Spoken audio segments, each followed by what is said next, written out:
ଏବେ ଆସନ୍ତୁ ଦ୍ୱିତୀୟ ବ୍ଲଗ ଶାଗ ଭଜାକୁ ଆପଣଙ୍କୁ ସ୍ୱାଗତ। ଦେଖନ୍ତୁ ଶାଗ ଭଜା କିପରି ହୁଏ। ପ୍ରଥମେ ମୁଁ ପଞ୍ଚୁ ଫୁଟଣ ପକେଇଦେଲି। ପୂର୍ବରୁ କାଟିଥିବା 3-4ଟି କଞ୍ଚାଲଙ୍କାକୁ ପକେଇଦେଲି। କଞ୍ଚାଲଙ୍କା ପକେଇବା ସଙ୍ଗେ ସଙ୍ଗେ ପିଆଜକୁ ପକେଇଦେବା, ନହେଲେ ତାହା ଛିଟିକିବ।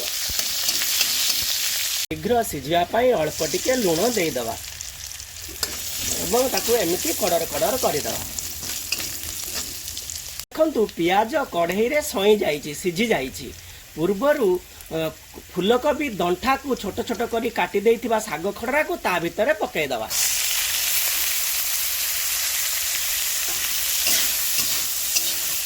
ଏବଂ ଗ୍ୟାସର ଆଞ୍ଚକୁ ହାଲକା କରିଦେବା। ଆଉ ଖୁସୁଣିରେ ଏପାଖ ସେପାଖ ଏମିତି ଭାଜିବାକୁ ଲାଗିବା।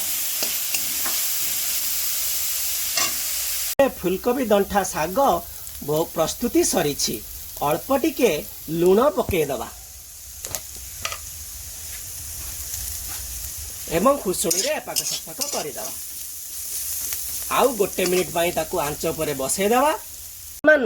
କୋବି ଦଣ୍ଟା ଶାଗ ପ୍ରସ୍ତୁତି ହେଇଗଲା।